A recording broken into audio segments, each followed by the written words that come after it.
రామాయణం.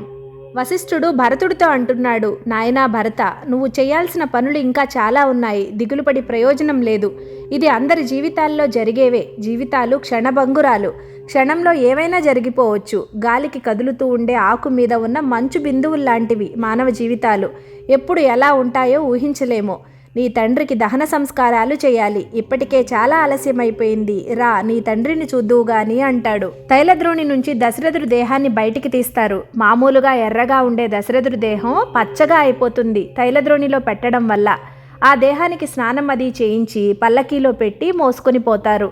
అయోధ్య మొత్తం వెనకాల వెళుతుంది. అమాత్యులు, 3 తల్లులు, భరతుడు, శత్రుఘ్నుడు అంతా శవానికి అప్రదక్షిణంగా తిరిగి నిప్పు పెడతారు. అందరూ చూస్తుండగానే దశరథుడి దేహం కాలిపోతూ మరికొన్ని క్షణాల్లోనే గుప్పెడు బూడిదగా మారిపోతుంది.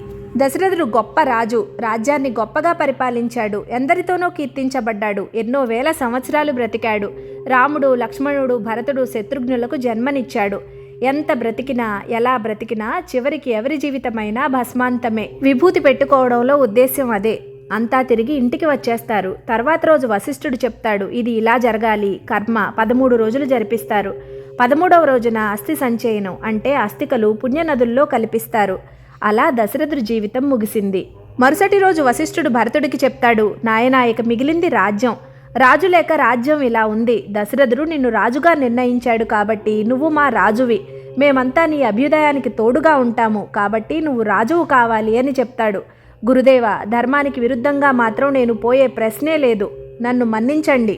జరిగినవన్నీ ఏ పరిస్థితుల్లో జరిగాయో నేను అర్థం చేసుకోగలను. మా వంశ ధర్మం ప్రకారం పెద్దవాడే రాజు కావాలి. రాముడు రాజు కావాలి. పెద్దవాడు ఉండగా మరొక మాటే లేదు అంటాడు భరతుడు. అవును, నిజమే. కానీ పెద్దవాడు అరణ్యాలకు వెళ్ళాడు కదా అంటాడు వశిష్ఠుడు. అది వేరే విషయం. మా అన్న రాముడుండగా మరొకరు రాజయ్యే ప్రశ్నే లేదు అంటాడు భరతుడు. ఎందరెందరో ఎన్నో చెప్పి చూస్తారు కానీ ఏ ప్రయోజనమూ లేదు. ధర్మం విషయంలో రాముడు ఎంత ఖచ్చితంగా ఉంటాడో భరతుడు అంతే.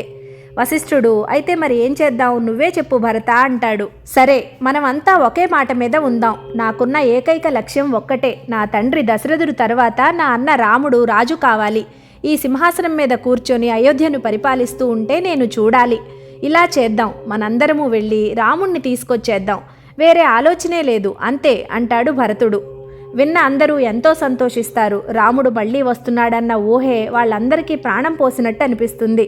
ఈ వార్త అయోధ్య ప్రజలను చేరింది. అందరూ ఎంతో ఉత్సాహంగా అయోధ్యను అలంకరించేశారు. రాముడొస్తున్నాడు, రాముడొస్తున్నాడని ఒకటే కోలాహలం. కౌసల్యలో ఎప్పుడూ లేని ఉత్సాహం. రాముణ్ణి చూడబోతున్నాను అని. ఇక చేసేదేమీ లేక కైకేయి కూడా బయలుదేరుతుంది. జై శ్రీరామ్.